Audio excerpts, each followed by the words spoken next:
आप सभी मेरे प्यारे साथियों को नमस्कार। मैं अभिषेक शुक्ला आप सभी का फिर से बहुत बहुत स्वागत करता हूं। होप सो आप सभी को मैं प्रॉपर तरीके से ऑडिबल एंड विजिबल होऊंगा। एक बार जल्दी से कमेंट करेंगे। हम्म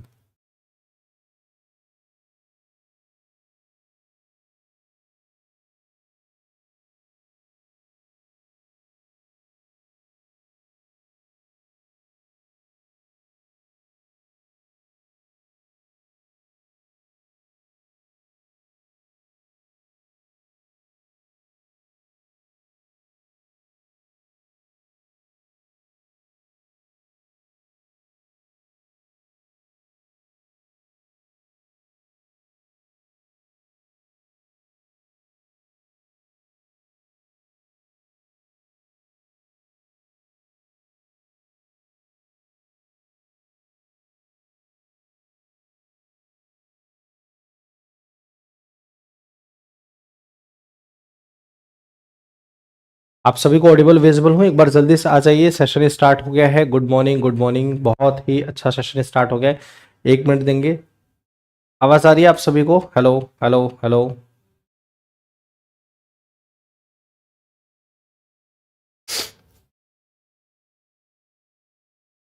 चलिए, कैसे हैं आप सभी? कैसे हैं सभी लोग? बढ़िया हैं? विजिबल, हाँ।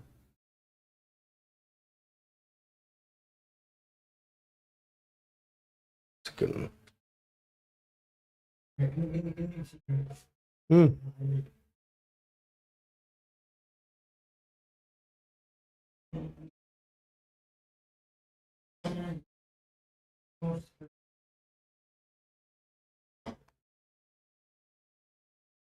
एक सेकंड।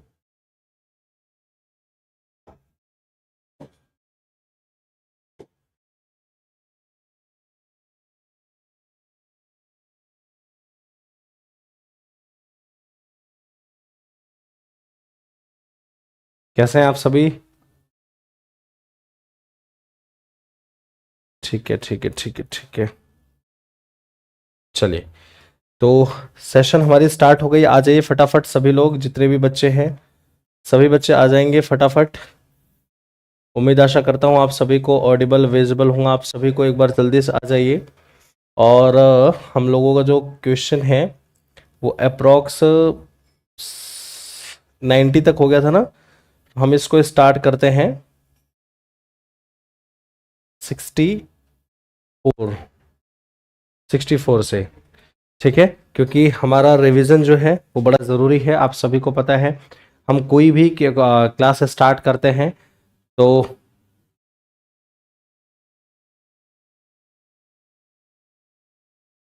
कोई भी क्लास स्टार्ट करते हैं। हाँ जी हाँ जी। अब भाई कैसे सही बोल रहा है बच्चा, कैसे बोला जाए बताइए मुझे। ठीक है, क्लास स्टार्ट हो गई है। चलिए स्टार्ट करते हैं रिवीजन के साथ। सबसे पहले पता ही है आप सभी को, हम लोग स्टार्ट करते हैं अपने रिवीजन के साथ कोई भी क्लास होती है। चलिए, तो सबसे पहला क्वेश्चन है, development that meets the needs of the present without compromising the ability of future generation to meet their own needs is known as. जल्दी से फटाफट बताएंगे। Sustainable development. चलिए नेक्स्ट क्वेश्चन की बात करते हैं।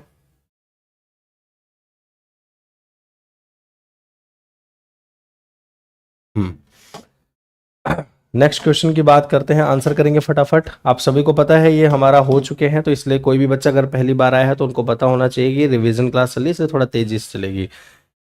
कैश कैश गोल्ड और गवर्नमेंट सिक्योरिटीज में जो हम इन्वेस्ट करते हैं, अब बैंक इन्वेस्ट करती है जो बनाती है, उसको क्या बोलते हैं? SLR, स्टेचुअरी लिक्विडिटी रेशियो, जो कि 18% है। In banking terminology the LAF stands for liquidity adjustment facility, liquidity adjustment fund, lower adjustment facility, liquidity average facility, liquidity adjustment finance. बहुत बढ़िया, ये आंसर आप सभी का बिल्कुल सही हो जाएगा। Very good. ठीक है, नेक्स्ट क्वेश्चन पे आते हैं। जो भी बच्चे हैं सेशन को शेयर कर देंगे, आप सभी जितने भी स्टूडेंट्स हैं। Pick the odd one out. Regulation margin requirement, regulation of margin requirement, regulation of consumer credit, open market operation, rationing of credit या मोरल सुएजन। आप सभी को पता है अगर हम देखें तो ये चारों ही आपके क्या हैं? आपके क्वालिटेटिव है। ठीक है, क्वालिटेटिव मेजर्स ऑफ कंट्रोल हैं। लेकिन अगर हम बात करें ओपन मार्केट ऑपरेशन, ये क्वांटिटेटिव है। ठीक, क्या होता है ओपन मार्केट ऑपरेशन, पता है किसी बच्चे को? जल्दी से ये भी कमेंट करेंगे और इसका आंसर भी कमेंट करेंगे। ओपन मार्केट ऑपरेशन क्या होता है, कमेंट करेंगे। चलिए, providing bank finance to self help group is considered to be a part of micro credit, agricultural finance, mobile banking या रूरल बैंकिंग या नन ऑफ दीज, बताएंगे? तो आंसर क्या हो जाएगा, माइक्रो क्रेडिट। ठीक है, फटाफट आंसर करेंगे। ठीक है, माइक्रो क्रेडिट आपका बिल्कुल सही आंसर। नेक्स्ट की बात करें, how much members would constitute the monetary policy committee, कितने मेंबर होते हैं? 6 मेंबर होते हैं, जिसमें आप सभी को पता है, मैंने उस दिन भी बताया था, 3 आपके गवर्नमेंट, 3 गवर्नमेंट की तरफ से और 3 जो है वो आरबीआई की तरफ से, जिसके अंदर आपके डेप्यूटी गवर्नर, गवर्नर एंड आपका एक सेंट्रल बोर्ड की तरफ से नॉमिनेट किया जाता है। ठीक है, चलिए नेक्स्ट क्वेश्चन की बात करते हैं। RBI announced that with effect from 1 April 2016 banks will to set the lending rates, आप सभी को पता है क्या हो जाएगा आपका MCLR। ठीक है, marginal cost of funds. Clear है, कोई इशू तो नहीं है?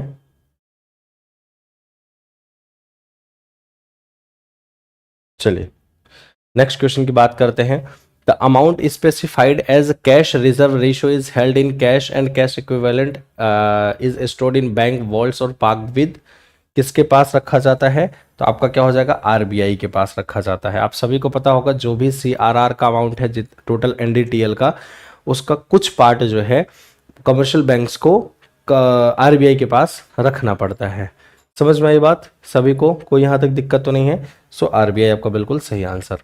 Next question, what is the bank rate, क्या होता है जब कोई भी जब हमारे देश की आरबीआई जो सेंट्रल बैंक है वो कमर्शियल बैंक को लोन देती है for the long term and without any collateral security, मतलब ये एक तरीके का अनसिक्योर्ड लोन होता है। क्या होता है, ध्यान रखिएगा, ये बार बार मैं इसलिए लिख रहा हूँ क्योंकि आप सभी को भूल जाते हैं। अनसिक्योर्ड लोन होता है ये एक तरीके का, जो कि आरबीआई के द्वारा दिया जाता है, और ये पूरी तरीके से अगर देखें तो ये लॉन्ग टर्म लोन होता है। ठीक है, लॉन्ग टर्म लोन होता है।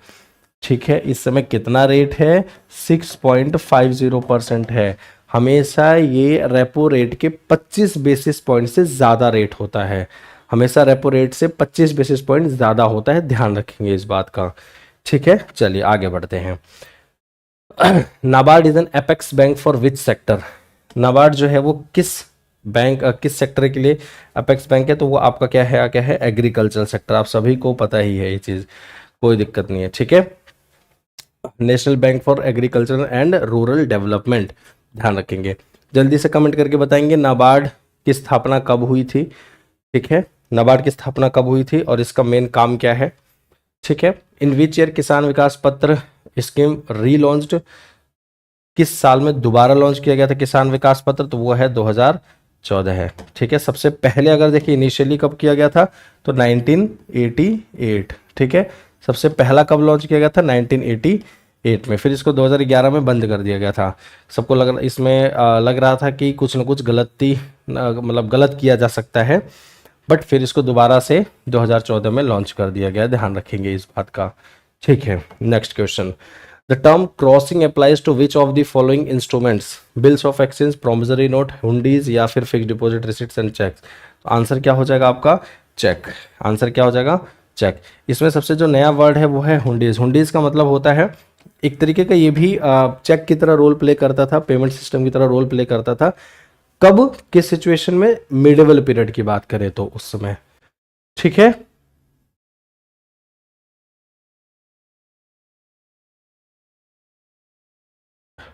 ठीक है, कोई दिक्कत तो नहीं है? ये क्या बच्चा लिखा है, प्राइवेट एंड इंस्टीट्यूशन, क्या लिखा है ये? Private and institution authorised to trade government securities while a government security is a debt instrument issued by the government to raise funds.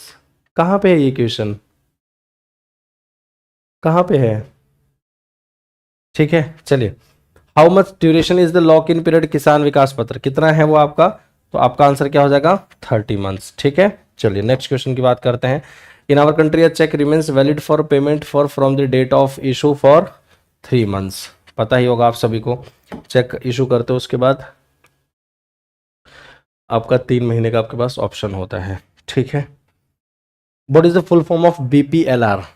बीपीएलआर का फुल फॉर्म क्या है? Benchmark prime lending rate. आपका सही answer ये हो जाएगा। जो भी पहली बार आए होंगे उनको पता होना चाहिए, पहली बार आए उनको पता होना चाहिए। रिवीजन क्लास चल रही बेटा, इसलिए फास्ट लग रहा होगा आपको, ठीक है। रिवीजन क्लास है ये, इसके पहले क्लास हो चुकी है, आप लोग जाके इसके बारे में डिटेल क्लास जो है वो इसके प्रीवियस क्लास में हो चुकी है, ठीक है। आंसर करेंगे इसका फटाफट।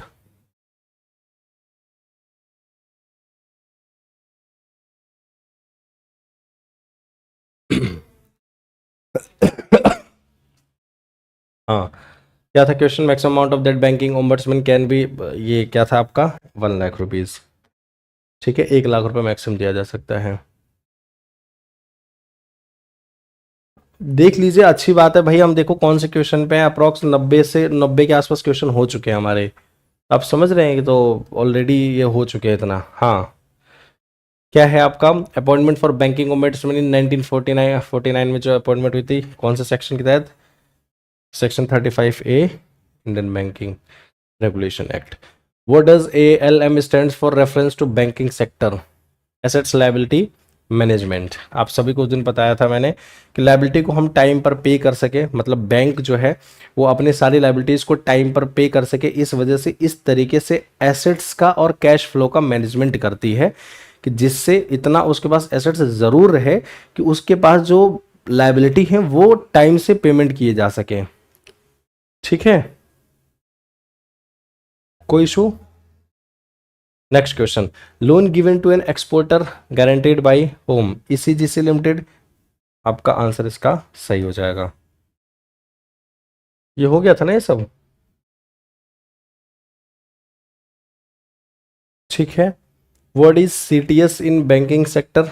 Cash transit system, cash transaction system, या फिर चेक ट्रंकेशन सिस्टम? तो आपका आंसर क्या हो जाएगा? Cheque truncation system. चलिए next question, what is a banker's cheque? Banker का चेक क्या है? बैंकर के लिए चेक क्या है? इट इज पे ऑर्डर, ठीक। What is banker's cheque? It is pay order. What is the full form of NPS? National provident scheme, national pension service, या national pension scheme, या national portfolio investment portfolio scheme? तो आपका national pension scheme, जो कि अब UPS के अंदर उसको रख दिया गया है। विच ऑफ द फॉलोइंग? आंसर कीजिए फटाफट। सर कितने बजे तक होती है ये क्लास, या ये पूछ रहे हो कि कितने बजे होती है? 12:30 तक अप्रॉक्स होती है क्लास, और 11:30 बजे स्टार्ट हो जाती है, ठीक है।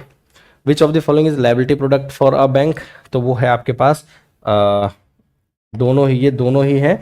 तो ये दोनों कौन से ऑप्शन में आ रहे हैं? आपके C एंड मतलब D के अंदर ऑप्शन आ रहा है, ठीक है। जो भी डिपॉजिट्स बैंकों के पास आ रहे हैं, ध्यान रखिए, यही बच्चे कंफ्यूज होते हैं, लोन देख के ना तुरंत लायबिलिटी की तरह देख के टिक मार देते हैं। जी नहीं, आपको ये देख के चलना है, क्योंकि ऑप्शंस और भी अलग किए जा सकते हैं। ध्यान रखना है कि बैंक के लिए लायबिलिटी क्या है। बैंक के लिए लायबिलिटी ये है कि उसके पास जो भी डिपॉजिट आया है वह कस्टमर्स को दे सके, ठीक है। चलिए नेक्स्ट क्वेश्चन,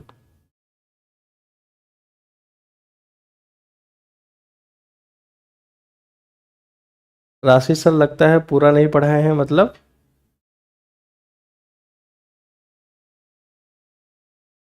क्या नहीं पढ़ाया सर ने? भाई इतना बढ़िया सर पढ़ाते हैं आप, कैसे कैसे ऐसा क्या हो गया? विच of the following is regulatory authority of rural banks in India?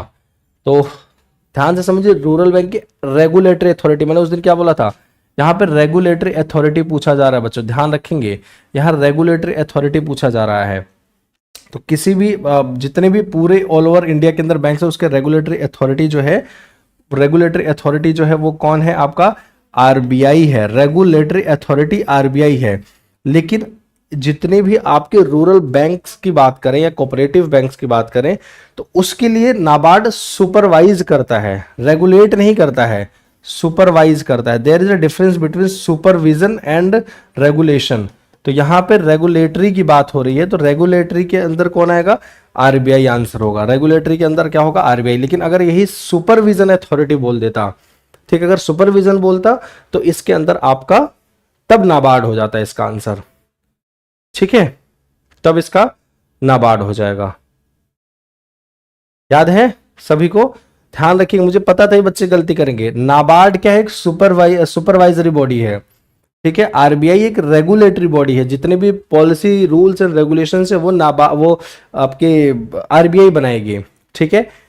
काम सही से कर रहे हैं कि नहीं कर रहे उसके लिए आपका नाबार्ड है, सुपरवाइज करना, देख रेख करना, ठीक है। The depositor education and DEAF कुल मिला के has been set up with public sector bank, State Bank of India, Reserve Bank of India या Government of India. So answer will be what, Reserve Bank of India, ठीक है, भारतीय reserve bank, ठीक है, ध्यान रखिएगा।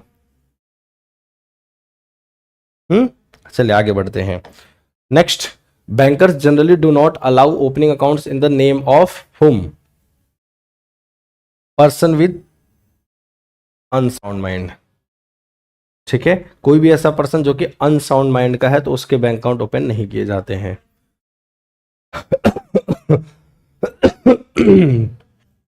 ठीक है, नेक्स्ट क्वेश्चन की बात करते हैं एंड हमारा लास्ट क्वेश्चन है रिवीजन का, क्योंकि यहां तक क्वेश्चन हो चुके थे, तो कम से कम हमारा ये टारगेट रहता है कि एटलीस्ट 25 क्वेश्चन का revision on the spot 15 minute के अंदर खत्म कर दें। बहुत जरूरी है, 25 क्वेश्चन का रिवीजन अगर हम लोग कर देंगे 15 मिनट में खत्म हो जाएगा। Not a type of electronic fund transfer, इनमें से क्या है आपका स्विफ्ट, ठीक है, society for world wide interbank financial transactions, sorry telecommunication, ठीक है। स्विफ्ट कोई आपका, ध्यान रखिएगा, स्विफ्ट कोई भी आपका ट्रांजैक्शन नहीं करता है। स्विफ्ट एक कोड होता है, ध्यान से समझिए, स्विफ्ट क्या है, एक तरीके का कोड है जो कि मैसेज रिसिपिएंट्स और आपका जो सेंडर है इनके बीच में शेयर होता है। मतलब किसी भी फाइनेंशियल इंस्टीट्यूशन या फिर बैंक के बीच में एक तरीके का कोड होता है। अगर आपको जैसे मान लो आपका दोस्त है, आपको यहां से पैसे ट्रांसफर करना है यूएसए में, या यूएसए का ट्रांसफर, या यूएसए से कोई बंदा आपको पैसा ट्रांसफर करना चाह रहा है यहाँ पे, तो उसके लिए स्विफ्ट कोड इस्तेमाल किया जाता है, ठीक है। हाँ, ग्लोबल मैसेजिंग आपका नेटवर्क होता है। बीआईसी भी बोलते हैं, बीआईसी बोलते नहीं है, बीआईसी एक कोड होता है जो कि इसके द्वारा जनरेट किया जाता है, ठीक है, बिल्कुल। चलिए आगे बढ़ते हैं। अब यहां से हमारा क्वेश्चन स्टार्ट होता है, ठीक है, यहां से हमारा जो है क्वेश्चन स्टार्ट होता है। चलिए सबसे पहले बताएंगे, what is the meaning of credit card? Credit card is related to which of the following terms? Credit card is related to which of the following terms? Hard money, easy money, soft money, plastic money? That is plastic money, ठीक है, ध्यान रखिए। क्या हो जाएगा answer? Plastic money. I think, मुझे लगता है आप सभी लोगों ने आंसर दिया होगा या नहीं दिया होगा, मुझे आई डोंट नो। ठीक है, कोई इशू तो नहीं है। चलिए देखिए, अगर थोड़ा सा हम इसको समझने का प्रयास करें, बहुत ध्यान से समझिएगा। जो टाइप्स ऑफ मनी होती हैं, ध्यान से समझिए, जो टाइप्स ऑफ मनी होती हैं एक तरीके से, देखिए वैसे तो बहुत सारे आपको दिखेंगे, कमोडिटी मनी, पेपर मनी, आपके क्या बोलते हैं, plastic money, fiat money, fiduciary money, लेकिन मेजर जो है वो इतने टाइप के हैं, ध्यान से समझिए। सबसे पहला अगर हम लोग इसके अंदर टाइप देखें साथियों, ध्यान रखिएगा, सबसे पहला जो टाइप है इसके अंदर वो है फियाट मनी, ठीक है, फियाट मनी, ध्यान से समझिएगा। ये क्या है आपके पास? Fiat money. फियाट मनी अगर समझें तो क्या होता है, जो भी करेंसी, जो भी आपके करेंसी एंड कॉइन्स इशू किए जा रहे हैं, जो भी आपके करेंसी एंड कॉइन्स, जो भी आपके करेंसी एंड कॉइन्स इशू किए जाते हैं गवर्नमेंट और या फिर सेंट्रल बैंक के द्वारा, या किसी भी आपके सेंट्रल बैंक के द्वारा, वो सारी चीजें फियाट मनी के अंदर आती हैं। ये एक लीगल टेंडर होते हैं, ठीक है। ये क्या होते हैं आपके, ये आपके क्या होते हैं? लीगल टेंडर मनी होते हैं, ठीक है, लीगल टेंडर मनी होते हैं, ध्यान रखिएगा, ठीक है। जो भी आपके इसके अंदर आते हैं फियाट मनी के अंदर, यहां तक कोई दिक्कत तो नहीं है, कोई इशू तो नहीं बनी है। और इस बात का ध्यान रखिएगा, जो इनकी वैल्यू होती है, जो इनकी वैल्यू होती है, मतलब मनी की वैल्यू, तो यहां पे जो मनी वैल्यू होती है वो हमेशा वो हमेशा ज्यादा होती है इनके कमोडिटी वैल्यू से।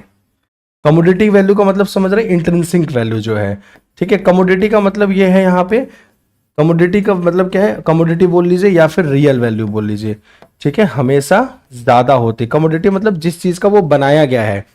लेकिन लोग क्या करते थे ना, सिक्का जैसे अब वाला अगर आपको गोल्ड का सिक्का बना दिया जाए, अब 5 रुपए का अगर सोने का सिक्का बनाया जाए तो लोग क्या करेंगे, उस सोने के सिक्कों को गला के सोना बेच देंगे 5 रुपए, क्योंकि वैल्यू तो उसकी 5 रुपए है। तो कहीं ना कहीं अगर देखें तो वैल्यू, मनी की जो वैल्यू है वो 5 रुपए और है वो सोने का सिक्का। तो क्या करेगा, कोई 5 रुपए यूज करेगा नहीं, उसको गला के सोना के दाम में बेच देगा। तो अगर हम देखें उस कमोडिटी की वैल्यू ज्यादा है आपके मनी की वैल्यू से, तो ऐसी सिचुएशन पहले होती थी। पहले 2 का सिक्का ऐसा आता था ना, वैसा लोग करते थे उसके साथ। इसीलिए गवर्नमेंट सरकार ने इसमें सोचा कि भाई देखो, इसको तो चेंज करना पड़ेगा, हम ऐसा कोई मनी बनाएंगे, इस तरीके से मनी को प्रिंट किया जाएगा, बनाया जाएगा कि आपका जो मनी की वैल्यू है वो हमेशा ज्यादा हो आपके कमोडिटी वैल्यू से, मतलब जिस चीज से वो बनाया जा रहा है, ठीक है, ध्यान रखिए। तो हमेशा यहां पे मनी वैल्यू ज्यादा होती है आपके कमोडिटी वैल्यू से, ध्यान रखिएगा इस चीज को एकदम।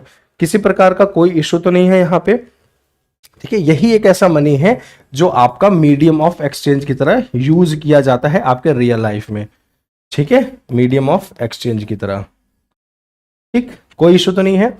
अगर हम बात करें दूसरा जो होता है वो होता है फिड्यूशियरी मनी, ठीक है। दूसरा क्या होता है आपके पास, फिड्यूशियरी मनी होता है।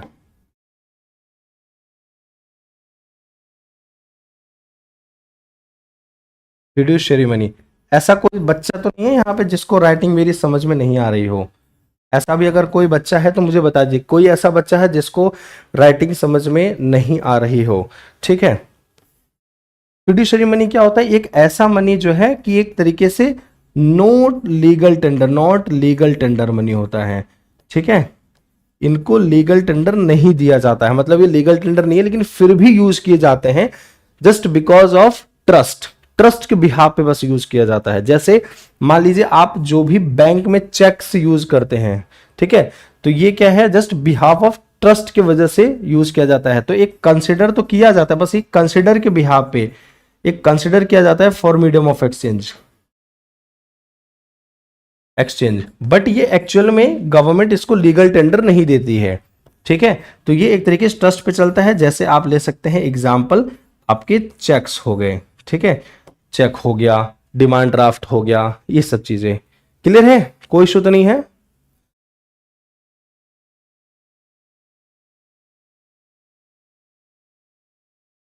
क्या लिखा है ये,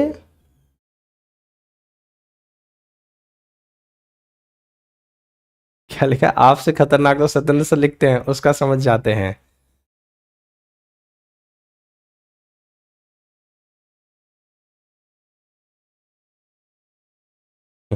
देखो मेरे मन, अब मैं लिखता हूं ना तो मेरे माइंड में शक होता है कि यार सच में सामने वाले को समझ में आ रहा है कि नहीं आ रहा है, इस वजह से मुझे पूछना पड़ता है बार बार, ठीक है।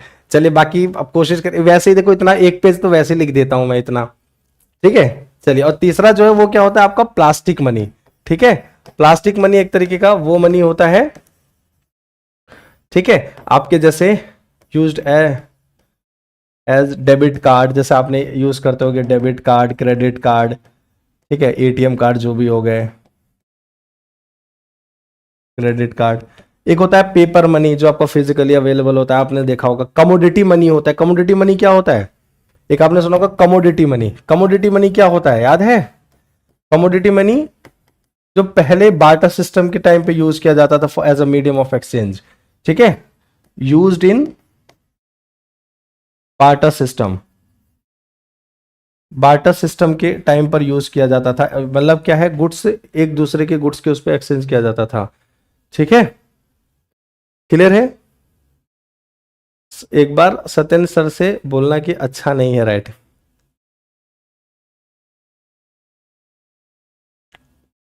अच्छा, मतलब हमारी राइटिंग खराब है हाँ।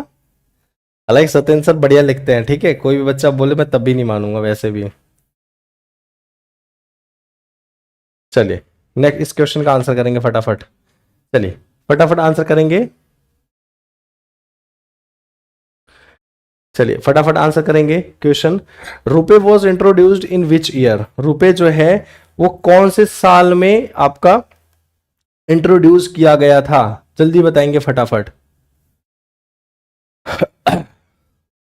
बताइए। Very good. क्या है आपका? ई। हाँ, ई होगा आंसर। कुछ भी? क्या ऐसा तो नहीं सोच रहे हो कि जैसे मोदी गवर्नमेंट आई तो वैसे रुपए कार्ड आ गया, रुपए का यूज होने लगा? हाँ, कोई ऐसा तो नहीं है? बताइए आंसर क्या होगा आपके पास? सी। ठीक है, 2012। मुझे लग रहा है ऐसे ही है। ठीक है, सी होगा। ठीक है आंसर 2012 में। अगर हम रुपए की बात करें, ध्यान रखिएगा, ये रुपए जो है ये एक प्रोडक्ट है। ये क्या है? एक ऐसा प्रोडक्ट है जो कि इशू किया गया, product of NPCI, national payment corporation of India. ठीक है, product of NPCI. SBI is the first bank. आपको पता है जैसे क्रेडिट कार्ड जो दिए जाते हैं, क्रेडिट कार्ड या डेबिट कार्ड ऐसे दिए जाते हैं ना, ये बात ध्यान रखिएगा। एसबीआई एक पहला ऐसा आपका पब्लिक सेक्टर बैंक है या फिर कहें कि कमर्शियल बैंक है जिसने रुपए क्रेडिट कार्ड इशू किया था। पहला एसबीआई का सबसे पहला ऐसा कौन सा बैंक है, अगर सवाल पूछा जाएगा ऐसा पहला कौन सा बैंक है जिसने रुपए क्रेडिट कार्ड इशू किया है, तो पहला कौन सा बैंक है? तो वो है एसबीआई। ठीक है, ध्यान रखेंगे, एसबीआई इशूड फर्स्ट रुपए क्रेडिट कार्ड। ध्यान रखेंगे, एसबीआई एक ऐसा पहला बैंक है जिसने पहली बार, फर्स्ट पहला ऐसा बैंक है जिसने रुपए क्रेडिट कार्ड इशू किया। ध्यान रखिएगा। ठीक है, बिल्कुल ये आपका इंडिया का ही है। ठीक है, ध्यान रखेंगे सभी स्टूडेंट्स, कोई इस बात का, बहुत जरूरी था ये चीज, ये वाला चीज। चलिए नेक्स्ट क्वेश्चन का आंसर करेंगे। How many digits are there in the MMID number?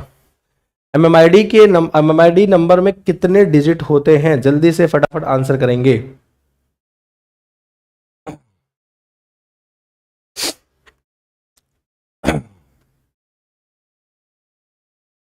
बताइए।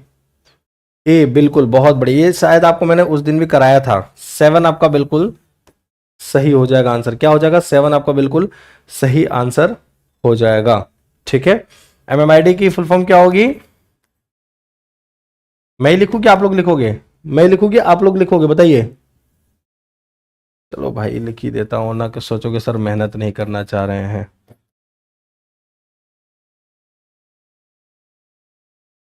आइडेंटिफायर।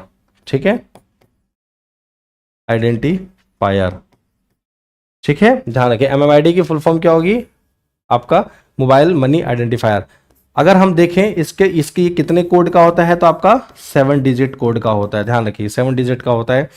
ये यूज कहां किया जाता है? ध्यान रखिए, ये यूज कहां किया जाता है? ये एक ऐसा डिजिट है यूज्ड इन मोबाइल बैंकिंग। जब आप मोबाइल बैंकिंग के थ्रू आप पैसे ट्रांसफर कर रहे होंगे, ठीक है, जब आप मोबाइल बैंकिंग के थ्रू जब आप पैसे ट्रांसफर कर रहे होंगे या फिर रिसीव कर रहे होंगे, तो आपको कुछ नहीं उसको बताने की जरूरत है। आप जब भी रजिस्टर्ड करेंगे मोबाइल बैंकिंग के थ्रू, तो आपका एक अपना एक यूनिक एमएमआईडी कोड खुद ही जनरेट हो जाता है। तो जैसे ही आपको चाहे पैसा चाहिए या फिर पैसा भेजना है, आप उसको सिर्फ एक एमएमआईडी कोड अपना बता देंगे, उस कोड के थ्रू आपकी सारी डिटेल अपने आप वहां पे आ जाएगी और पैसा आपके अकाउंट में आ जाएगा या फिर मिल जाएगा या फिर आप दे देंगे।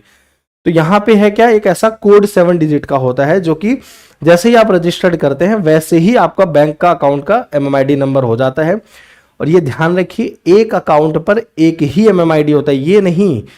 ध्यान रखिएगा, अगर आपका जैसे हो सकता है 4-5 अकाउंट हो, तो इस बात को सोचिएगा, हर एक अकाउंट का एक ही एमएमआईडी नंबर होता है, यूनिक नंबर होता है। ठीक है,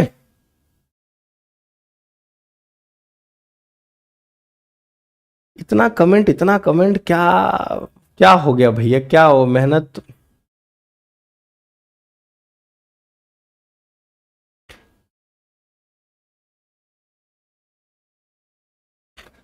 कहे लड़ रहे हो आपस में? ठीक है, क्या बोला था? ये एक यूनिक नंबर होता है। ठीक है, ये एक आपका यूनिक नंबर होता है। इस बात का ध्यान रखिएगा, of account, of an account holder का। ठीक है, कहां पे यूज करते हैं? To receive and send money. आपको सारी डिटेल बताने की जरूरत नहीं है किसी को भी, बस MMID कोड बताएंगे, सारी डिटेल अपने आप उस अकाउंट में पैसा ट्रांसफर हो जाएगा। तो ये कभी भी इमीडिएट ट्रांसफर अगर करना हो, इसलिए वो IMPS में जल्दी यूज भी किया जाता है। तुरंत ट्रांसफर करना हो तो आप सभी लोग कर सकते हैं इजिली तरीके से, ठीक है। चलिए next question, which of the following banks introduce the concept of ATM in India. ऐसा कौन सा बैंक है जिसने यही पूछा है ना, विच of the following banks introduce the concept of, हाँ ये पूछा गया। बताइए ATM की बात करें तो कौन ऐसा हमारे देश के अंदर जिसने कौन सा बैंक है जिसने पहली बार ATM का इश्यूएंस किया। बताइए क्या आंसर होगा।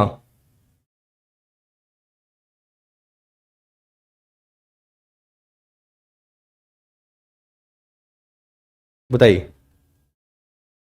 नहीं नहीं नहीं नहीं, बिल्कुल नहीं। अगर हम देखें तो क्या हो जाएगा, HSBC बैंक हो जाएगा, ठीक है। HSBC बैंक हो जाएगा जिसने सबसे पहली बार आपका ये ATM इशू किया था, ठीक है। कौन सा बैंक हो जाएगा, HSBC, ठीक है। अगर हम देखें तो ये कब हुआ था आपका, कब स्टैब्लिश हुआ था इसका, 1865 में, ठीक है। अगर हम देखें स्टैब्लिश इन 1865, ठीक है। इसका हेडक्वार्टर कहाँ है, इसका हेडक्वार्टर कहाँ है, तो ये कहाँ है आपका,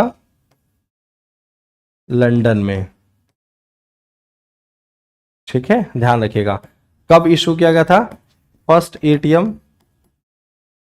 एटीएम इशू किया गया था, कब किया गया था, 1987 में। ध्यान रखेंगे पहला ATM कब इशू किया गया था, ATM मशीन, या फिर बात करें इशू कब किया गया था, 1987 में। ध्यान रखिएगा कब इशू किया गया था, 1987 में। कोई दिक्कत तो नहीं है, हाँ HSBC मुंबई के द्वारा, क्लियर है। कोई इशू किसी प्रकार का यहां तक कुछ भी है, हाँ कहाँ किया गया था वो तो आपने हालांकि लिख दिया, लेकिन चलिए मैं भी लिख दे रहा हूं, कहां पे, मुंबई में,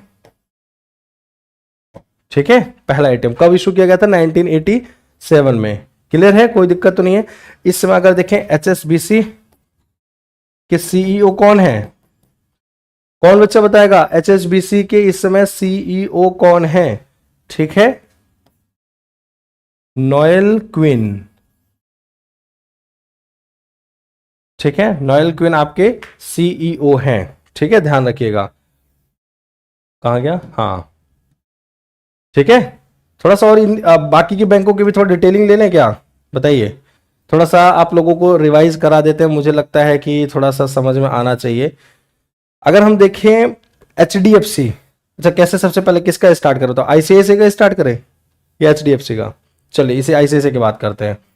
ICICI का एस्टेब्लिशमेंट कब हुआ, ये देखो कब इंट्रोड्यूस हुआ, 1994 में। इसका हेडक्वार्टर कहां है, हेडक्वार्टर कहां है ICICI का, बताइए फटाफट, हेडक्वार्टर कहां पे है, जल्दी से बताइए। हेडक्वार्टर कहां पे है, मुंबई में। कहां पे हेडक्वार्टर, कहां पे है इसका ICICI का, मुंबई में, मुंबई में। जल्दी से इसके CEO को बता दे भैया, नाम भी बता दीजिए CEO के। ICICI के आपके CEO कौन हैं, जल्दी से बताइए। करंट में आपके ICICI के CEO कौन है, बताइए कौन है। संदीप जी का नाम जानते हैं, संदीप बख्शी, संदीप बख्शी, ठीक है, संदीप बख्शी, ठीक है।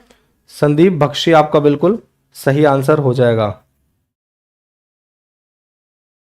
कोई इशू तो नहीं है, ठीक है। संदीप बख्शी आपके हो जाएगा, 1994 में स्टैब्लिश हुआ, मुंबई में इसका हेडक्वार्टर है, ध्यान रखिएगा। संदीप बख्शी आपके ICICI बैंक, ठीक।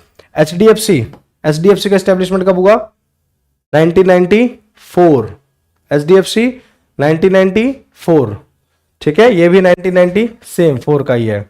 इसका भी हेडक्वार्टर कहां पे है, मुंबई में। ध्यान रखेंगे आपके ICICI, HDFC और डॉइच, ये तीनों के ही हेडक्वार्टर आपके वहीं सेम वहीं पे ही है, ठीक है। सॉरी क्या बोलते हैं, डॉइच का मेरे माइंड से स्किप हो गया यार, कहां पे था, थोड़ा माइंड से स्किप हो गया है, आपको बता देंगे, ठीक है। तो एचडीएफसी का आपका इंडिया का फर्स्ट प्राइवेट बैंक ऐसा है जिसका सबसे ज्यादा फर्स्ट रैंक पे देखें तो कौन है आपका, एचडीएफसी बैंक है। ठीक है, ये भी आपका 1994 में इसका एस्टेब्लिशमेंट हुआ।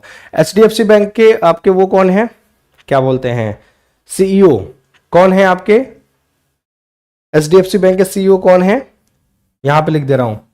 ठीक है, आदित्य पुरी। आदित्य पुरी कौन है आपके एचडीएफसी बैंक के सीईओ हैं। चलिए नेक्स्ट क्वेश्चन की तरफ बढ़ते हैं, ज्यादा समय नहीं लेंगे अब, लेकिन जरूरी है देखिए थोड़ा सा ना डिटेलिंग क्वेश्चन का पता रहेगा तो पता नहीं कितने क्वेश्चन हमारे यहां से बन के तैयार रहेंगे। ठीक है, चलिए next question. The upper limit prescribed for RTGS transaction is, upper limit कितना है आरटीजीएस का, real time gross settlement, real time gross settlement, तो अपर लिमिट कितना है, डी। बिल्कुल कोई भी अपर लिमिट नहीं है, ध्यान रखिएगा। आरटीजीएस जो होता है वो उसके लिए कोई भी अपर लिमिट नहीं है ट्रांजैक्शन के लिए। अब ये बताइए लोअर लिमिट कम से कम आरटीजीएस में कितना का पेमेंट कर सकते हैं। अगर अपर लिमिट पूछा है तो आप लोग थोड़ा सा मुझे लोअर लिमिट भी बता दीजिए।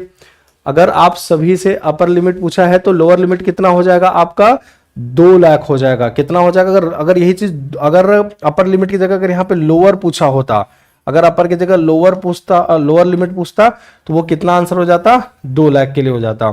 एक्चुअली ये ज्यादातर यूज किया जाता है प्रॉपर्टी खरीदने में, बिजनेस के लिए यूज किया जाता है, बड़े ट्रांजेक्शन्स के लिए आरटीजीएस यूज किया जाता है, बड़े ट्रांजेक्शन के लिए। इस पे भी डिपेंड करता है बैंकों के ऊपर कि वो क्या चार्ज लेते हैं क्या नहीं लेते हैं, ध्यान रखिएगा। आरटीजीएस, आईएमपीएस, एनईएफटी, ये सब ट्रांजेक्शन्स होते हैं। ठीक, तो अभी हम सबके बीच में डिफरेंस भी समझ लेंगे, लेकिन अभी इतना समझिए ये बड़े ट्रांजैक्शंस के लिए यूज किया जाता है। क्लियर है, ठीक है, इसलिए कम से कम इसकी ट्रांजैक्शन ही 2 लाख से स्टार्ट होती है। ठीक है, चलिए next question. The Aadhaar enabled payment system, AEPS के बारे में आपने सुना होगा, ज्यादातर ये लोकल या फिर कहें रूरल एरियाज में यूज किया जाता है। is banking led model that facilitates banking services through banking correspondents across the banks. However, Aadhaar enabled basic type of banking transaction do not include. आधार सक्षम भुगतान प्रणाली एक बैंकिंग आधारित मॉडल है जो बैंकों में बैंकिंग संवाददाताओं के माध्यम से बैंकिंग सेवाओं की सुविधा प्रदान करता है। इतना पढ़ने की जरूरत नहीं है, बस सीधे अपना मेन कंसर्न देखिए क्या है इसका। ठीक है, बताइए क्या होगा इसका आंसर, बिल्कुल सही। ठीक है, ये आपका answer Aadhaar to Aadhaar funds transfer हो जाएगा। इसका मेन जो आपका योजना क्लियर है। अरे sorry sorry sorry sorry sorry, ये तो इसका एक सेकंड सॉरी, इसका आंसर बी होगा यार, स्मॉल ओवरड्राफ्ट फैसिलिटी। यहां पे आपको इस ओवरड्राफ्ट फैसिलिटी नहीं मिलती, यहां पे नॉट पूछा है ना, डू नॉट इंक्लूड। इसके अंदर क्या इंक्लूड नहीं होता है, बी होगा, ए नहीं होगा, बी होगा आंसर। मैं आप सभी का लाइन से ए देखते देखते मेरे माइंड में अचानक से बी आ गया, अब ए आ गया, ए नहीं होगा। यहाँ पे डू नॉट पूछा है, ध्यान रखिए, यहाँ पे डू नॉट पूछा, जल्दीबाजी नहीं करना है। यहाँ डू नॉट इंक्लूड, क्या इंक्लूड नहीं होता है, आधार सर्विसेज। इसमें आधार के थ्रू जब आप लोग ट्रांजेक्शन्स करते हैं तो इसके अंदर क्या नहीं होता है, आपका स्मॉल ड्राफ्ट फैसिलिटी नहीं दी जाती है। ठीक है, स्मॉल ड्राफ्ट फैसिलिटी नहीं दी जाती है, हमेशा ध्यान रखिएगा। एईपीएस के अंदर, एईपीएस के थ्रू आप बस Aadhaar to Aadhaar, Aadhaar to Aadhaar transactions कर सकते हैं। मतलब एक आधार, जैसे मेरे अकाउंट से पैसा दूसरे अकाउंट में जा सकता है आधार का यूज करके, वो भी डायरेक्ट आपका आधार कार्ड लिया और ट्रांसफर कर दिया, ऐसे नहीं। आपका प्रॉपर बायोमेट्रिक होगा। ठीक है, आपका प्रॉपर बायोमेट्रिक होगा, आपके पास ओटीपी आएगा तब जाके वो ट्रांजैक्शंस होंगे। इसकी फैसिलिटी ये है कि आप इसके थ्रू एक small amount of cash withdrawal कर सकते हैं। ठीक है, आप इसके थ्रू कैश विड्रॉल कर सकते हैं। आप अपने अकाउंट की बैंक बैलेंस जान सकते हैं, आप अपने अकाउंट का बैंक बैलेंस जान सकते हैं, आप अपने अकाउंट का मिनी स्टेटमेंट ले सकते हैं। ठीक है, मिनी स्टेटमेंट ले सकते हैं, लेकिन किसी भी प्रकार का कोई भी ओवरड्राफ्ट फैसिलिटी नहीं दी जाती है। इस बात का आप सभी लोग ध्यान रखेंगे, कोई इशू तो नहीं है। यहां पे ये सारी चीजें आप कर सकते हैं, बट इस बात का ध्यान रखिए कि कोई भी किसी प्रकार का बड़ा से बड़ा लिख दे रहा हूं, नो ओवरड्राफ्ट फैसिलिटी। ठीक है, फैसिलिटी, क्योंकि आप सभी ने अभी जस्ट आंसर इसका दे दिया था गलती से, तो अब इसको माइंड में एकदम नोट कर लीजिएगा, ठीक है, एकदम नोट कर लीजिएगा, कोई भी ओवरड्राफ्ट फैसिलिटी नहीं दी जाती है, ठीक है, ध्यान रखिए, ये चीजें ही बस रिलेटेड होती हैं इससे। नेक्स्ट क्वेश्चन की बात करते हैं, electronic fund transfer at a PEP EFT POS technology is based on SMS alerts, debit card, credit card, both 1 and 2। आपने एक देखा होगा और मतलब सुना भी होगा आपने इसका, मतलब देखा ही होगा, सुना क्या होगा, इसमें सुनने वाली बात तो कुछ है ही नहीं। जब आप पेट्रोल पंप पे जाते हैं, या फिर मान लीजिए आप पेट्रोल पंप पे जा रहे हैं, किसी शॉपिंग कॉम्प्लेक्स पे जा रहे हैं, किसी शॉप पर जा रहे हैं, तो आप जब सामान खरीदते हैं, ध्यान से समझिए, जब आप सामान को खरीदते हैं तो सामान खरीदते टाइम आप जब पेमेंट करते हैं तो अब ट्रांजैक्शन आपका सिक्योर हो सके इस वजह से आपको ना कोई पिन डालने की जरूरत है, वो आपको क्या करता है, एक मशीन दे देता है ना, और मशीन जब देता है तो आपके पास उस मशीन का नाम है POS machine, point of sale, ठीक है।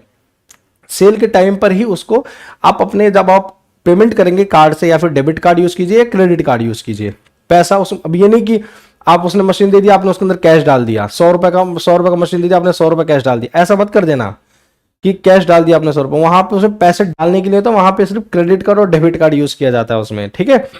तो आपको उसमें क्रेडिट कार्ड डेबिट कार्ड डालने की जरूरत नहीं है, स्वाइप करने की जरूरत नहीं, आपने सिर्फ उसको टच कर देंगे ऊपर से ही वो अपने आप कट जाएगा पैसा, ऐसा भी होता है, ठीक है, क्लियर है। तो टच करते ही आपका वो पैसा कट जाता है, तो उसमें डेबिट और क्रेडिट कार्ड ही बस यूज होता है, ध्यान रखिएगा। तो आपका बोथ फर्स्ट एंड सेकंड सही हो जाएगा, ये नहीं कि उसके अंदर पैसा डाल दिए, पैसा डालने के लिए यूज नहीं होता है, ठीक है। भारत देश से कुछ भी पॉसिबल हो जाता है, ठीक, चलिए। Which of the following words और phrases are not related to cashless payment, निम्नलिखित में से कौन से शब्द या वाक्यांश कैशलेस भुगतान से संबंधित नहीं है।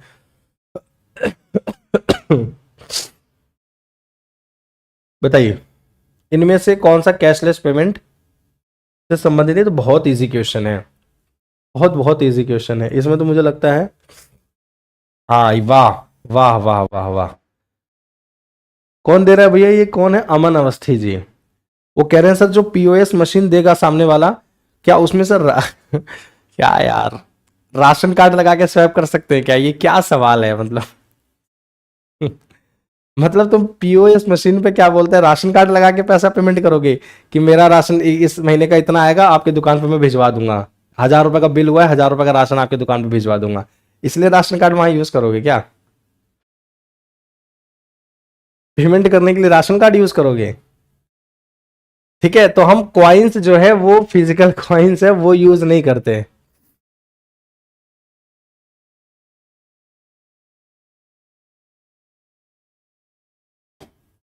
ठीक है। तो जो आपका यूपीआई है, आपका जो near field communication technology, near field अभी जस्ट जो मैंने बताया ना वो एक तरीके का नियर फील्ड कम्युनिकेशन टेक्नोलॉजी ही है, एक तरीके का वो नियर फील्ड कम्युनिकेशन टेक्नोलॉजी के थ्रू ही आपके वाईफाई के थ्रू आपका वो कार्ड के वाईफाई लगा होता है, उसके थ्रू आपका पैसा अपने आप कट जाता है, लेकिन उसका भी एक लिमिट होता है। वाईफाई के थ्रू जो आप कार्ड पेमेंट कर रहे हैं, वाईफाई के थ्रू का मतलब ये नहीं है कि मोबाइल का वाईफाई के थ्रू पेमेंट करना, नहीं, वाईफाई के थ्रू मतलब आपका कार्ड जो अगर वो वाईफाई एनेबल होगा तो वो आपको बस कार्ड लगाने की जरूरत है, टच करने की जरूरत है, आपके अकाउंट से 2,000 रुपए 3,000, वो एक लिमिट होता है, वो लिमिट के बाद वो नहीं सेट किया जा सकता, वो लिमिट के बाद वो यूज नहीं किया जा सकता, क्योंकि आपका ट्रांजेक्शन सिक्योर हो, कहीं कार्ड गिर गया फॉर एग्जाम्पल, क्योंकि उसमें पिन डालने की जरूरत नहीं पड़ती। अब आप समझिए, मान लीजिए आप कहीं ट्रेवल कर रहे हैं, आपका क्रेडिट कार्ड कहीं गिर गया, तो ऐसे तो वो क्रेडिट कार्ड कहीं गिर गया तो जाके वो आपका क्रेडिट कार्ड का यूज करके पेमेंट पैसा निकाल सकता है आपके अकाउंट से, कहीं कुछ खरीदा उसने और पैसा निकाल लेगा, क्योंकि उसको कोड तो डालने की जरूरत नहीं है, सिर्फ कार्ड टच कर रहा है उसको, तो अब निकाल तो लेगा, लेकिन आपके अकाउंट से बहुत ज्यादा नुकसान ना हो, इसलिए पहले से उसमें सेट रहता है कि वाईफाई से कितना मैक्सिमम पैसा निकाल सकते हैं आप, ठीक है, कितना पैसा निकाल सकते हैं मैक्सिमम, तो वो पहले से सेट रहेगा, 2,000 3,000 मैक्सिमम रहता है, उससे ज्यादा मतलब आपका नुकसान फिर कम से कम होगा, ठीक है। हाँ तो ये आपका बिल्कुल सही आंसर हो जाएगा, बाकी सब डिजिटल ट्रांजेक्शन्स हैं। सर 97 में आपका आंसर ए बी एंड सी दोनों होगा ना, एक सेकेंड रुको, देखो तो क्या था 97। हाँ, बी एंड सी दोनों होगा, बिल्कुल बिल्कुल बिल्कुल बिल्कुल सही। Debit card and credit card दोनों यूज कर सकते हैं। अरे सिंपल है, वो स्वाइपिंग मशीन होती है ना, उस पर कौन सा यूज करते हैं, बस खत्म। पिन भी तो डालनी पड़ती है, नहीं वो जो वाईफाई वाले कार्ड होते हैं उस पे ना छोटे ट्रांजेक्शन के लिए पिन डालने की जरूरत नहीं पड़ती, वो वाईफाई कार्ड होते हैं। आप जैसे ही उस मशीन पे टच करोगे अपना पैसा कट जाएगा, ऐसा होता है, उसमें पिन डालने की जरूरत नहीं पड़ती है। ठीक है, ध्यान रखिएगा। लेकिन छोटे ट्रांजेक्शन के लिए, बड़े ट्रांजेक्शन के लिए पिन डालना पड़ेगा आपको। Now which of the following the best explanation of for Swift, इनमें से स्विफ्ट के लिए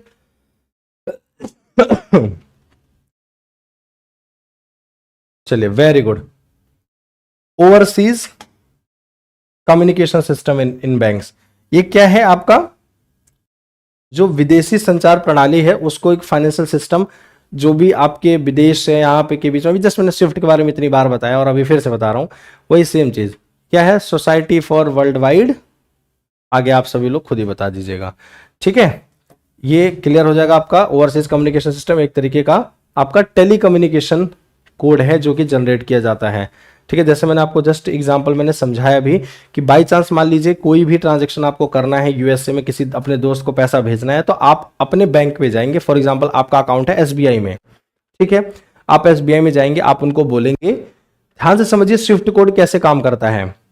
आप अपने बैंक में जाएंगे, आप एसबीआई में जाएंगे और बैंक अकाउंट में कहेंगे भैया देखो एक मेरा दोस्त है यूएसए में जिसका नाम है जैक्सन, उसको मुझे 1 लाख रुपए भेजने हैं। ठीक है, तो एसबीआई कहेगा देखो ठीक है।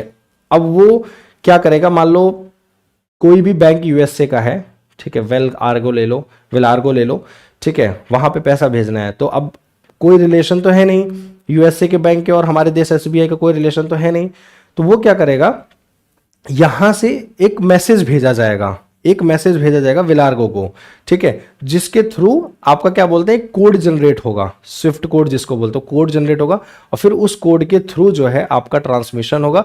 अब वो कोड ध्यान रखिए इसके अंदर एक इंटरमीडियरी भी हो सकता है, कोई मीडियम भी हो सकता है, ठीक है, कोई मीडियम भी हो सकता है। ठीक है, ध्यान रखिएगा। Which bank first introduced credit card facility in India, ऐसा कौन सा बैंक है जिसने पहली बार भारत देश के अंदर क्रेडिट कार्ड फैसिलिटी स्टार्ट करी थी आपके भारत देश के अंदर। State Bank of India, Punjab national bank of India, central Bank of India, bank of Baroda या इंडियन बैंक, बताइए कौन सा ऐसा बैंक है जो पहली बार आपका क्रेडिट कार्ड फैसिलिटी स्टार्ट करी थी।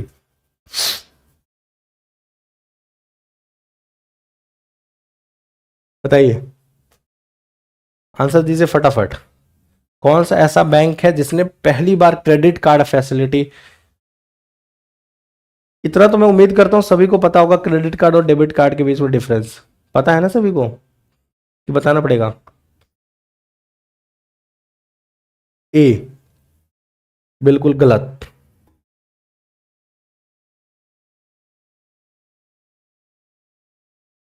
ठीक है, सेंट्रल बैंक ऑफ इंडिया, ठीक है, सेंट्रल बैंक ऑफ इंडिया। कितने बच्चे होते हैं ना कि सेंट्रल बैंक ऑफ इंडिया को आरबीआई समझ लेते हैं। भाई सेंट्रल बैंक ऑफ इंडिया खुद में एक पब्लिक सेक्टर बैंक है, ध्यान रखिएगा, वो एक खुद पीएसयू बैंक है।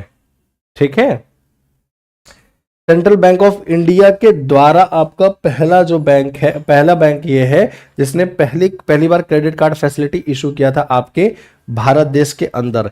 कब इशू किया गया था, इसके कब इशू किया गया था, तो आपका आंसर होना चाहिए 1980 में। ये सवाल भी बन सकता है, पहला क्रेडिट कार्ड आपका किसके द्वारा इशू किया गया, कब इशू किया गया, ये भी बन सकता है।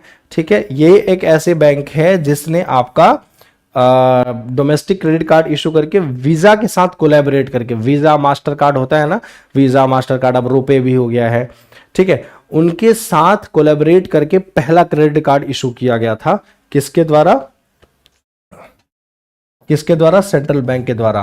किसके साथ कोलैबोरेट करके, वीजा के साथ। ठीक है, वीजा के साथ। क्लियर है, कोई इशू तो नहीं है, बिल्कुल, हेडक्वार्टर मुंबई में। चलिए नेक्स्ट क्वेश्चन आंसर करेंगे। क्लियर हो रहा है कि नहीं क्लियर हो रहा है भाई, हाँ बिल्कुल, क्रेडिट कार्ड अलाउज बोरोइंग, हमें आप वो आपको पहले से ही पेमेंट उसमें पैसे रहते हैं, आप यूज करते हो, फिर 1 महीने बाद उसको पेमेंट करते हैं। ठीक है, 1 महीने कह लीजिए या फिर 45 डेज के, ये तो ज्यादा बेहतर है।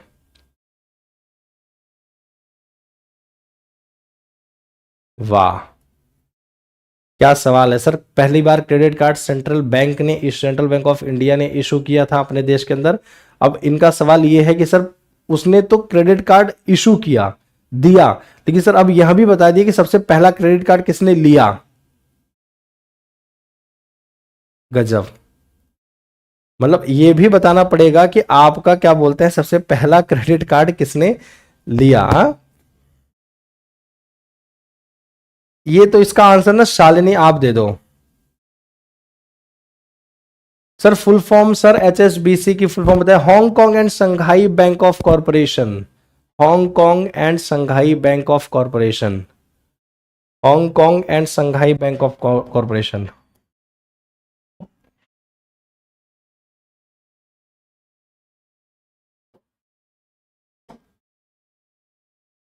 हांगकांग एंड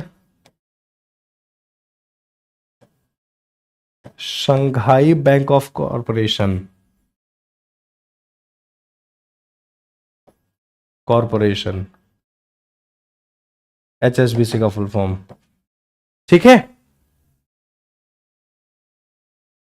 सर, हम क्यों दे, आपसे पूछा। अब भाई ये ऐसा सवाल ही है कि भैया अब हम इसका आंसर क्या दे, बताइए मुझे।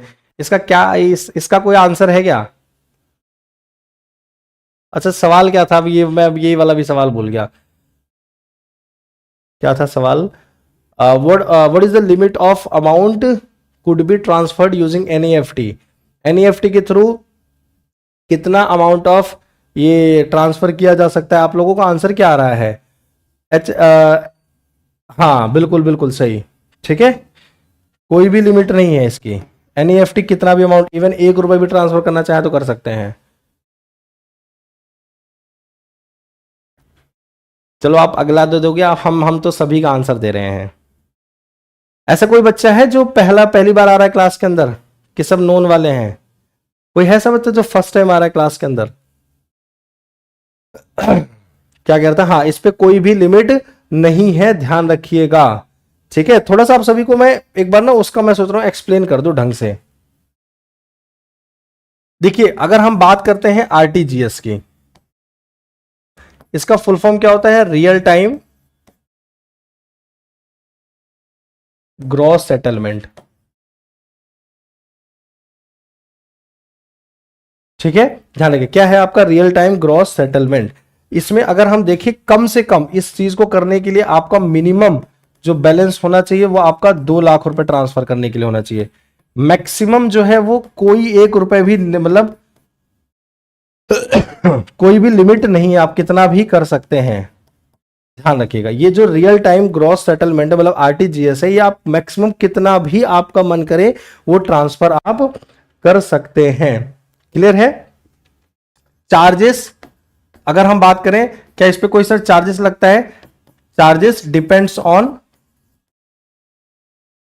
ट्रांजैक्शन एंड बैंक्स, कि कौन सा बैंक कितना चार्जेस लगा रही है। ठीक है सर, क्या तुरंत हो जाता है, बिल्कुल तुरंत हो जाता है।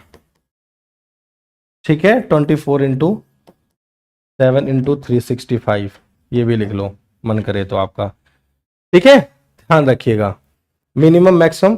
ठीक है, ये एक्चुअल में यूज किया जाता है क्या, कहां पे यूज किया जाता है अगर लिखना जाए तो maximum use for buying and selling तो छोड़ दो, मैं सिर्फ ये लिख दे रहा हूं, यूज फॉर प्रॉपर्टीज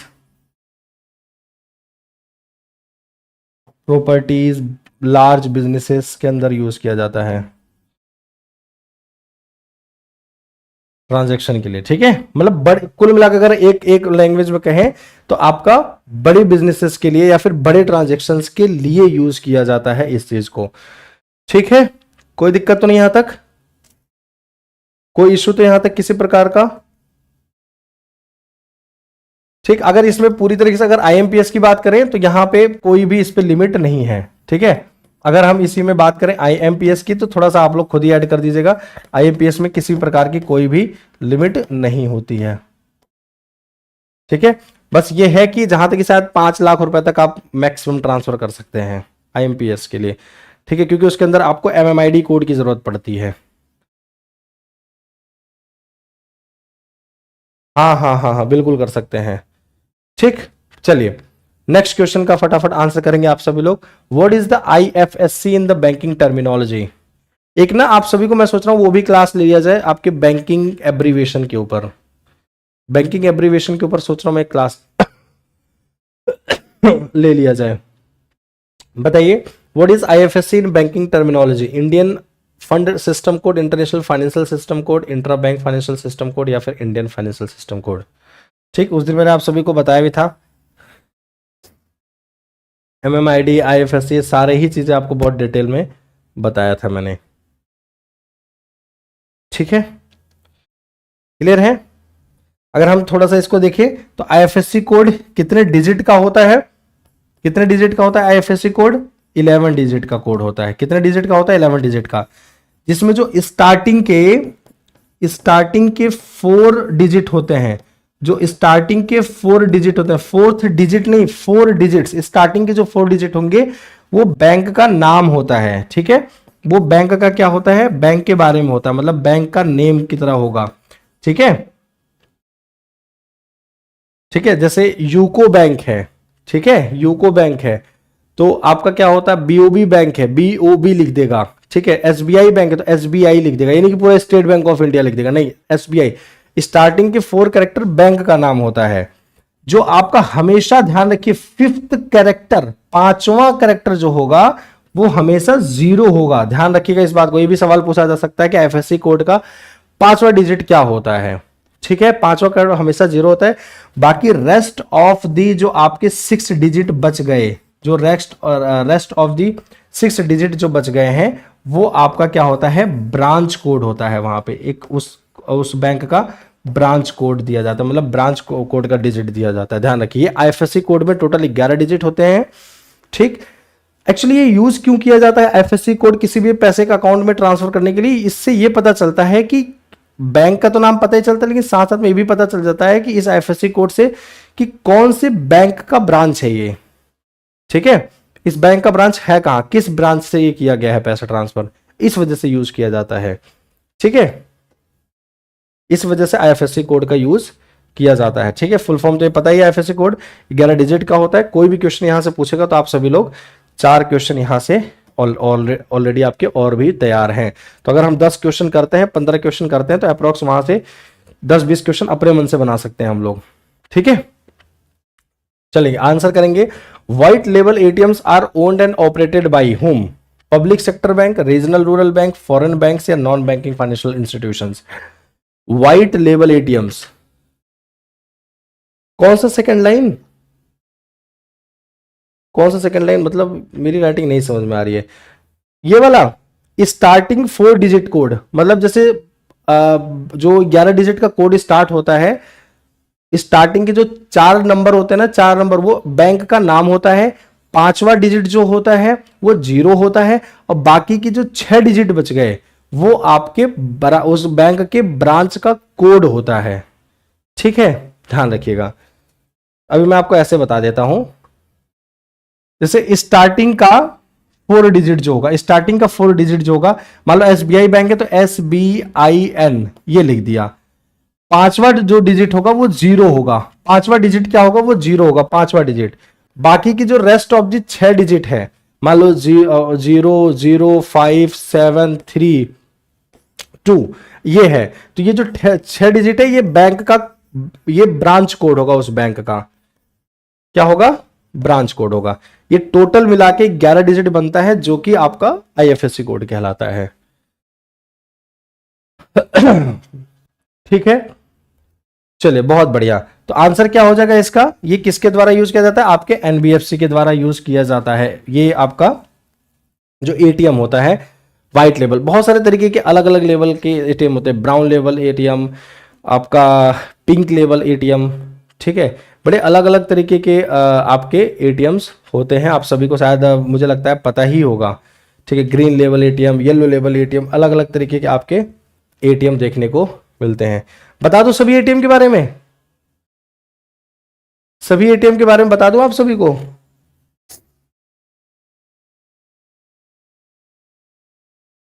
बता दूं या फिर पता है सभी को? देखो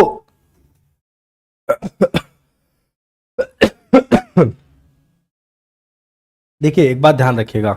ओहो,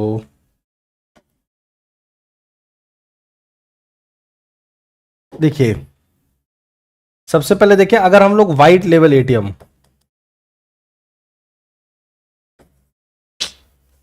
ज्यादा ही हो गया थिकनेस इसकी,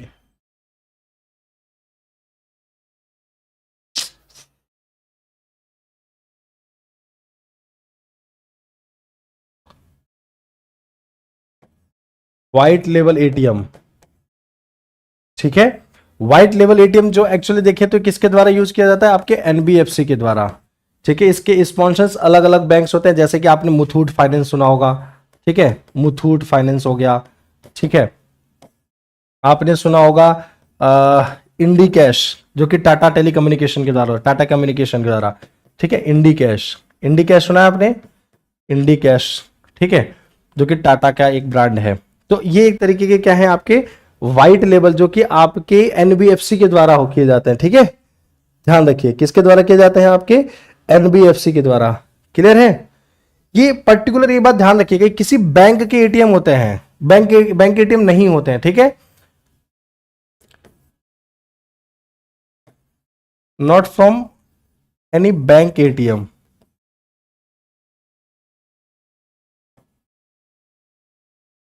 ये ध्यान रखिएगा सभी लोग, ये कोई बैंक के एटीएम नहीं होते हैं। एक होता है, फिर इसके बाद एक होता है green level ATM. Green level ATM, green level ATM मतलब कि ग्रीन किससे होता है? एग्रीकल्चर से, ठीक है। ये कहां पे यूज किया जाता है? फॉर एग्रीकल्चरल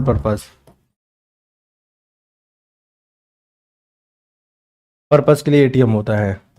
ध्यान रखिए, एक वो जो आपका ग्रीन लेवल होता है किसके लिए होता है? ग्रीन लेवल एग्रीकल्चरल पर्पस होता है। अब देखो, अब एग्रीकल्चर के लिए कौन सी बैंक होती है? ठीक है, इशूड बाई, किसके लिए कौन सी बैंक होती है एग्रीकल्चरल बैंक्स को यूज करने के लिए? तो इशूड बाई किसके द्वारा किया जाएगा? नाबार्ड के द्वारा, ठीक है, नाबार्ड के द्वारा, ठीक है, इशूड बाई नाबार्ड। ध्यान रखिए, नाबार्ड के द्वारा यूज किया जाता है आपके फार्मर को असिस्ट करने के लिए। इस बात का आप सभी लोग होप सो याद होगा। क्लियर है सभी को? और कहां पे लिख दूं? हाँ, एक होता है येलो लेवल, एक होता है yellow level, yellow level ATM होता है, ठीक है। ये एक्चुअल में यूज किया जाता है, यूज्ड इन ई कॉमर्स। ये कहां पे यूज किया जाता है एटीएम को? ई कॉमर्स के लिए। ई कॉमर्स मतलब क्या है? Used in online shopping, online shopping कह रहा हूं, चलो लिख लो, online shopping complex. Online shopping में ज्यादातर ये वाले एटीएम जो है वो यूज किए जाते हैं। एक होता है आपके पास पिंक एटीएम, अब वर्ड से ही लग रहा है पिंक कलर किसको पसंद होता है? लड़कियों को पसंद होता है। तो एक होता है पिंक लेवल एटीएम, ठीक है। तो पिंक किससे रिलेटेड होगा? यूज्ड बाई वुमेन्स, ठीक है। ये सिर्फ ध्यान रखिए, ये जो इशू किया जाता है, ये यूज जो किया जाता है specially for just for womens के लिए ही किया जाता है, ठीक है। ये किया ही क्यों गया है? Design for women safety. ध्यान रखिएगा, वो किसी के बारे में अगर आपसे पूछा जाए तो आप सभी लोग आंसर कर सकते हैं, चाहे वो पिंक की बात करे, चाहे वो अभी ब्राउन का भी बताऊंगा, चाहे वो आपका व्हाइट की बात करे, चाहे ग्रीन की बात करे, चाहे येलो की बात करे। तो आपको होप सो सभी का पता होना चाहिए कि कौन सा लेवल किससे रिलेटेड है। अब एक होता है brown level ATM, brown level ATM, ठीक है। ये भी आपके ऑपरेट किए जाते हैं, operated by private owned persons, private owned, ठीक है, ये किसके द्वारा किया जाता है? अपने आपके जो प्राइवेट ऑपरेटर्स होते हैं उनके द्वारा ऑपरेट किए जाते हैं। ध्यान रखिएगा, जो भी आपके प्राइवेट ओन्ड बिजनेस होते हैं या फिर जो कि क्या बोलते हैं प्राइवेट एंड इंडिविजुअल्स होते हैं, ठीक है। लेकिन मैनेज किसके द्वारा किया जाता है? Operated by private owned, manage by banks, बैंकों के द्वारा ये एटीएम्स मैनेज किए जाते हैं। ध्यान रखिएगा इस बात का। क्लियर है? किसी प्रकार की कोई दिक्कत तो नहीं है?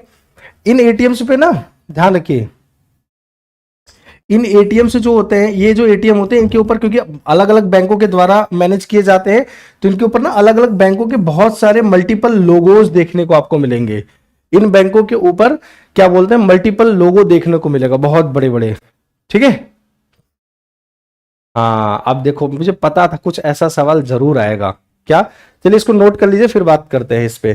ठीक है, सबसे पहले इसको नोट कर लीजिएगा, फिर इसको नोट कर लीजिएगा, कितने तरीके के एटीएम होते हैं। ठीक है, इतने तरीके के आपको एटीएम देखने को मिलता है।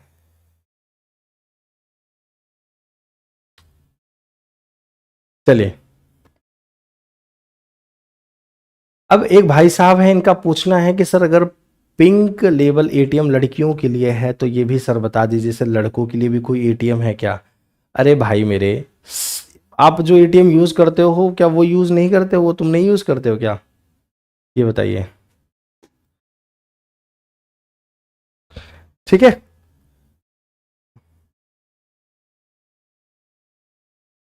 चलिए इस क्वेश्चन का आंसर करेंगे। What is ECS in banking terminology? ध्यान रखिए, जितने भी टाइप्स के एटीएम बताएं सभी को पता होना चाहिए। चलिए होमवर्क में करके आ जाएगा, चलिए कोई नहीं, ठीक है, इसको आप लोग होमवर्क में करेंगे। What is ECS in banking terminology? ECS का मतलब क्या होता है बैंकिंग टर्मिनोलॉजी में? आप लोग ये कमेंट बॉक्स में कमेंट करके बता दीजिएगा। ठीक, चलिए आज के लिए सेशन करते हैं इतना ही, बाकी चीजें करेंगे नेक्स्ट क्लास में। ये होमवर्क में करना है, यही कर दिए क्या आंसर? होमवर्क में करना है आंसर इसका। ठीक है, चलिए बाकी चीजें करते हैं नेक्स्ट क्लास में। होप सो आपको सेशन पसंद आया होगा। ठीक है, मजा आया करने में, कोई दिक्कत तो नहीं है? अच्छी लगी क्लास? कोई भी ऐसा बच्चा जो पहली बार क्लास ले रहा हो, ऐसा कोई भी बच्चा हो, ध्यान रखिए हमारा जो टेलीग्राम चैनल है वो सभी लोग ज्वाइन कर लीजिएगा, जितने भी बच्चे हैं। ऐसे कोई भी बच्चे जो भी अभी तक टेलीग्राम चैनल ज्वाइन नहीं किए हैं, टेलीग्राम चैनल ज्वाइन कर लीजिएगा, अभिषेक सर ऑफिशियल, अभिषेक सर ऑफिशियल। वहां पे आपको सारे इंफॉर्मेशन मिल जाती हैं क्लासेस की। और होप सो अगर पसंद आया हो सेशन तो लाइक शेयर जरूर कर दे, और अगर आप चैनल पे नए हैं मेरे प्यारे साथी हो तो आप सब्सक्राइब जरूर कर दीजिएगा। ठीक है, सब्सक्राइब जरूर कर दीजिएगा, और उम्मीद करता हूँ आप सभी को मैं पढ़ाने में सफल हो पाऊंगा, अच्छे से समझा पाया हूँगा।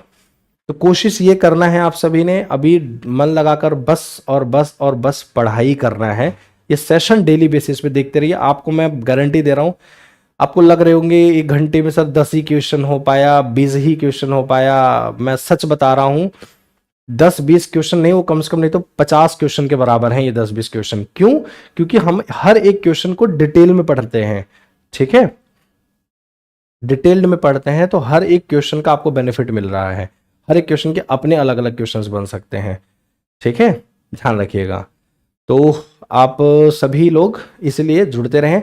और हाँ, अब आप सभी को मैंने बोल ही दिया है कि नहीं, सैटरडे को 6 महीने के हम लोग अप्रॉक्स करंट अफेयर लेके आएंगे, जिसमें मैराथन सेशन करेंगे सैटरडे को। ध्यान रखिएगा, सैटरडे को हम लोग मैराथन सेशन, जो कि बैंकिंग के लिए बहुत ही इंपॉर्टेंट क्वेश्चंस होंगे करंट अफेयर के, तो आप सभी लोग जरूर ज्वाइन करें, जरूर से जरूर ज्वाइन कीजिएगा। आपकी मैराथन क्लास होगी 6 महीने की। और अब हम लोग एक सेशन लेके आ रहे हैं बुक्स एंड ऑथर्स के ऊपर, जैसे आप सभी की ही डिमांड थी। ठीक है, एसबीआई मेन से पहले लाइए सर। अभी कमिंग सैटरडे के लिए लेके आ रहा हूं, कमिंग सैटरडे में ही लेके आ रहा हूं, टेंशन मत लीजिए। ठीक है, और ऐसा थोड़ी नहीं कि अभी ला दिया तो फिर अब लेके ही नहीं आऊंगा, उसके बाद भी लेके आता रहूंगा ना। टाइमिंग आपका अप्रोक्स यही रहेगा, मतलब या तो 9:30 बजे रख दूंगा या 9 बजे, या और जल्दी हो सकेगा तो और जल्दी रख दूंगा, जिससे कि आपकी ये वाली भी क्लास हो जाए, है ना, वो उसके साथ साथ ये भी हो जाए, नुकसान ना हो इस क्लास का। टाइमिंग का कोई इशू नहीं, आपको इन्फॉर्म कर दिया जाएगा। इस बात का ध्यान रखिएगा कि आप सभी के लिए बहुत इंपॉर्टेंट ये सेक्शन है कि हम पूरे 6 महीने का, कंप्लीट 6 महीने का करंट अफेयर आप सभी के लिए हम लोग लेकर आ रहे हैं, जो कि सैटरडे को होने जा रहा है। तो कोई भी ऐसे बच्चे जो भी किसी भी बैंकिंग या इंश्योरेंस एग्जाम की तैयारी कर रहे हैं, तो आप सभी इस कमिंग सैटरडे को आप इस करंट अफेयर सेशन को, मैराथन सेशन को जरूर से जरूर ज्वाइन करें, बहुत इंपॉर्टेंट होगा ये। ठीक है, चलिए, थैंक यू सो मच, आप सभी का बहुत बहुत धन्यवाद। ऐसे ही अपना प्यार सपोर्ट बनाए रखें। मिलते हैं नेक्स्ट सेशन में, आप सभी को जय हिंद।